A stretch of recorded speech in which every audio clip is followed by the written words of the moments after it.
Man, YouTube was down with your boy Zella back with another banger video now. In this video, we got Jaron Boots Ennis moving up in weight to fight Israil Madrimov next. Terrence Crawford's former opponent. Bro, I just heard this news and I'm shocked and I'm in disbelief because Boots said he wanted to be undisputed. However, logically thinking, because I always try to think from multiple perspectives, he wants to be undisputed, but his contemporaries don't give him opportunity. And he is a big guy. So I think he definitely can move up in weight class, probably more fluent than Terrence Crawford because Terrence Crawford started at 135. Boots started at 147. So that goes to show you how comfortable they are at what weight and the potential they have. Terrence Crawford's max weight might be 160. Boots probably can move up to 175 if you wanted to. Let's get it. Get that. And them folks gonna be not have to worry about paying 25%, not have to worry about their different tax bracket. It was a whole lot of thought into this. Right. So when people see 1.7, they're like, ooh, that's a lot of money. No, it's not. You gotta look at what you're looking at. And them folks gonna be at your ass for that 1.7. They won't tax on the 1.7 when you gotta write this out, write that out. You gotta go through all of that. Okay, so we didn't even okay, so now let's talk boxing.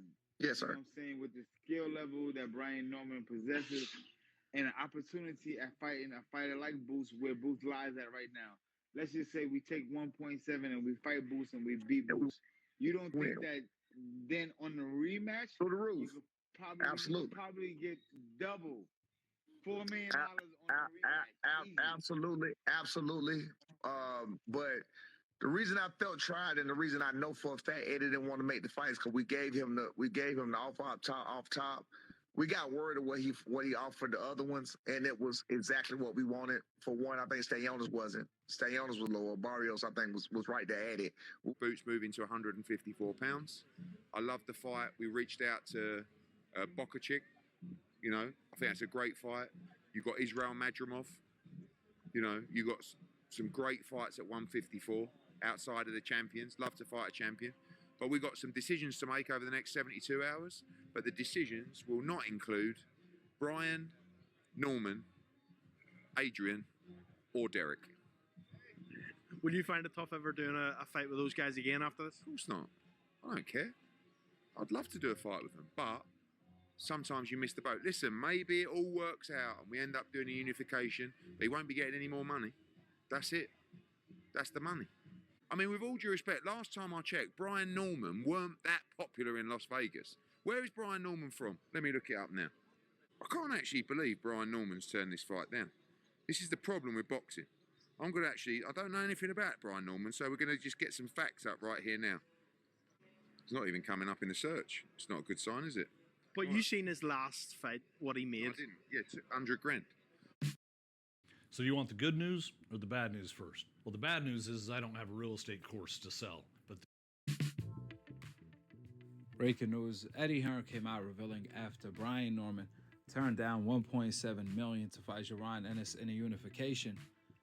Most likely, Jaron Ennis is going to vacate his IBF title because he doesn't want to defend it against the mandatory that he already beat. I don't know why the IBF will mandate Jaron Ennis to fight someone he already beat. It makes zero sense. Due to that, Jaron Ennis is left no choice but to fight his mandatory or vacate. Now he has a third option, which is fight another champion. According to the boxing rules, one way to trump a mandatory is to unify the division. Oh yeah, the unified trumps the mandatory. However, the problem is every single champion in the welterweight division already turned down a fight with Jaron Ennis. So Eddie Hearn revealed his plan is for Jaron Ennis to move up to 154 to either fight Madrimov or Pacheco, who dropped Virgil Ortiz twice, and a lot of people felt that he won the fight. These are the two options Jaron Ennis is exploring right now. And one thing for sure, these are great options. Two things for certain. The Madrimov fight is even a better and a tougher fight for Jaron Ennis than the Brian Norman fight. There's no secret. Brian Norman turned down the Jaron Ennis fight for a reason. He didn't want to have a short season being a champion. You guys hear Brian Norman and his team complaining about the offer Jaron sent him even though that's by far his biggest payday. Forget about being his biggest payday. That's actually 17x his biggest payday. That's right. Brian Norman, his last fight, he made 100K. Well, Jaron Ennis offered him 17 times that, 1.7 million to fight, and Brian Norman still turned down the offer. Why, if you may wonder? Well, Brian Norman team said they want more money. They at least want 2.2 million. But here is what makes negative zero sense. They said they want more money. However, they have no other offer on the table that's even close to that. Brian Norman, instead of fighting Jaron Ennis in a unification fight on a main event, a fight if he wins, he can become a superstar or at least a star in the sport of boxing. Brian Norman walked away from his biggest payday, his biggest. Yeah, they said I'm gonna use my logic as well. Brian Norman's father mentioned that they wanted a bigger purse, but that purse was almost 20 times, if you round up 20 times bigger than the purse they originally received in their last fight. So they did lose out on an immaculate opportunity, but they wanted to hold on to that belt, you know. So it's just many different perspectives. Some people gonna say he ducking, some people gonna say he wanted a big payout. It is what it is.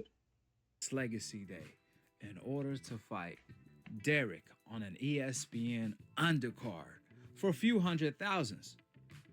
You see what's wrong with the picture? How you gonna complain about the money to unify the division when you have no other option? Brian Norman doesn't have any other offer that's close to a million to either unify or fight someone else. That's why he's fighting on Keyshawn undercard for a few hundred thousands as the champion, when he could have been fighting Jaron Ennis as the main event for 1.7 million. Now, when Brian Norman's father says the money is not enough after doing the taxes, this, that, and the third, even then, that's still by far Brian Norman's biggest offer on the table. Plus, on top of that, he gets to unify the division. You see, Brian Norman's team keeps talking as if this is the end of the road. As if the moment Brian Norman signs the contract to fight Jaron Ennis, that will be the end of his career. That's how Brian Norman's team is behaving, as if they have no confidence Brian Norman can beat Jaron Ennis. We know that to be a fact, not because of Brian Norman's team saying, however, by their actions. Action speaks louder than words. How is 17x your biggest payday? 1.7 million is not enough to unify the division. What a great opportunity this is for Brian Norman, who nobody knew. Yeah, Brian, he missed out on a great opportunity. You know, $1.7 million, that's not chump change. That's a good purse bid. Plus, it's not a guarantee that he loses unless that's what he thinks he loses. If he wins on that salary, he can double or triple his salary for the next fight. So this is a blown opportunity in hindsight. I mean, he gets to fight a name like Jaron Ennis, beat him, then in a rematch demand 4 to 5 million. How is that a bad deal? How is that anything less than a great deal? We all know 100% for sure. If Brian Norman was offered that same deal for that same amount of money for that same opportunity to fight any other champion currently in the welterweight division, Brian Norman would have had accepted the fight in a heartbeat with Stenionius or Mario Barrios. Therefore, why will Jaron Ennis be any different? The reason why is because Brian Norman doesn't believe he can beat Jaron Ennis, but he believes he can beat the other champions, or at least he feels he has a better chance at beating the other champions. You see, Brian Norman is looking at the Jaron Ennis fight as not just a loss, but a guaranteed knockout loss.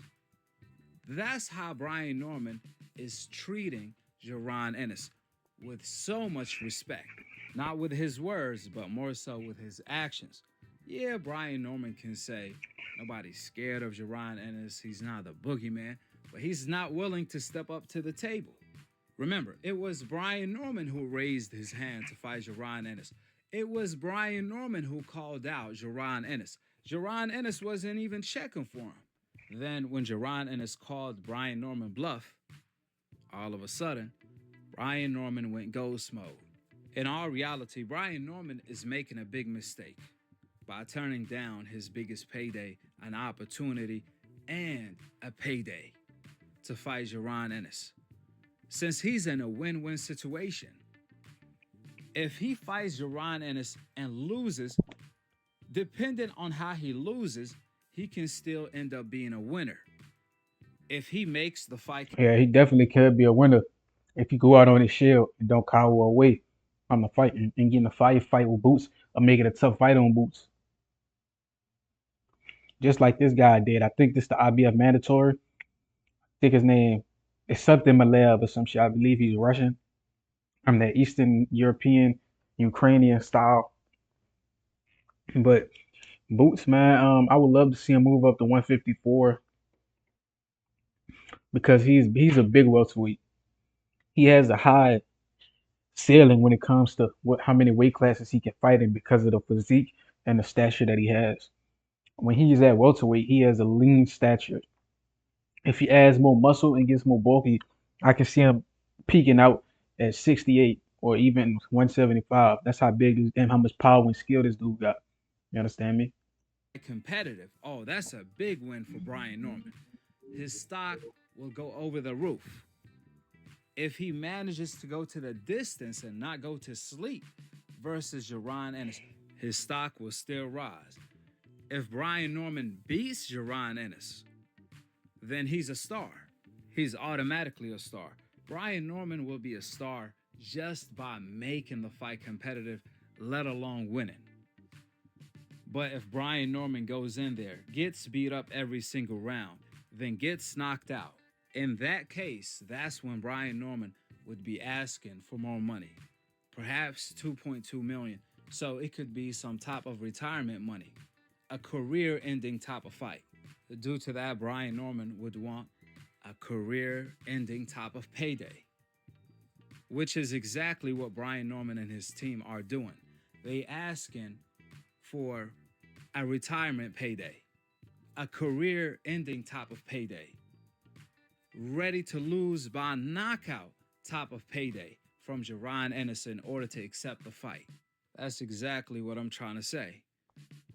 If Brian Norman felt this was an opportunity to unify the division and put himself in position to be great, he will take the fight in a heartbeat. This is a great opportunity.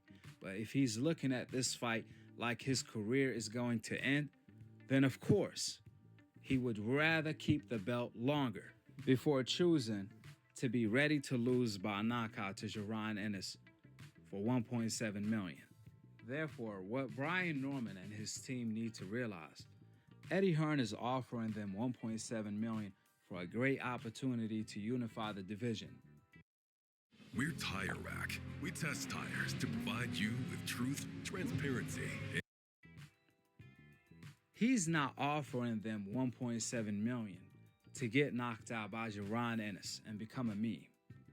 How they look at it is on them, and that's their confidence that reflects to the world. Furthermore, the boogeyman Jaron Ennis only has few options here, since all of the champions in his divisions are ducking him like there's no tomorrow. If Jaron Ennis chooses to stay at 147, he can fight Mean Machine. That's actually a good fight for Jaron Ennis since Mean Machine gave both Virgil and Crawford tough fights. Now, if Jaron Ennis chooses to move up to 154 to fight Madrimov, that's even a tougher fight. A 50-50 type of fight, a dangerous fight, since Jaron Ennis has to move up to a new weight class. On top of that, Madrimov is a really good fighter. And then, of course, Pacheco, that's another good option. However, if Jaron Ennis can fight Madrimov and beat Madrimov better than Crawford did, that will be hella impressive, but the risk is Madrimov is a dangerous and a live opponent. Yeah, man, Madrimov is a mouse. He a beast. He a big Eastern European. He come from that background. He elusive. He can get in and out of range with feints with probes. And then he does this move where he likes to duck his head and come with an overhand. which is very dangerous if you sleeping, you're not paying, and you're not alert. So that fight against Boots would be interesting. It'll be like a dream matchup, skills and power versus skills and power. Ultimately, I think Boots will have the advantage because Boots can give you different looks and fight out of different stances if he so pleases. Whatever he feels more comfortable in, he can go orthodox or southpaw. And he's most likely bigger than Madrimov. When he fights Madrimov, he is gonna be the taller man, obviously, but he might even rehydrate bigger. So it'll be interesting. Against Jaron Ennis. Pacheco, on the other hand, is an easier fight for Jaron Ennis than Madrimov. However, he's still a test. Let's not forget, Pacheco really beat Virgil Ortiz. So if Jaron Ennis goes in there and beats Pacheco, moving up in weight, that's going to be very impressive. So we'll see how Jaron Ennis is going to want to impress the fans by fighting Madrimov or Pacheco if he can make the fights come to fruition. Since everyone is avoiding Boots, Jaron Ennis only has few options. But the few options that are left are good options. With that being said, go ahead and drop your thoughts in the comments. Yeah, the thoughts I had were it's a shame that Brian Norman turned down that fights because welterweight was supposed to be the Boots in this era, the Jerron Boots in this era. But he's moving up because he can't get an opportunity. Although I do think, just like how Devin Haney um, went with the wheel of Top Rank and gave them what they wanted to become undisputed. You know, against George Kambosos, he took a 22% cut. I think Boots could have took short money or gave Brian Norman more money to make this fight. I'm looking for two perspectives. So it's still very possible they give Brian Norman that money and fight and call his bluff. But with that being said, like, comment, subscribe, man. We're on the road to 2K subs. I love y'all. Till next time.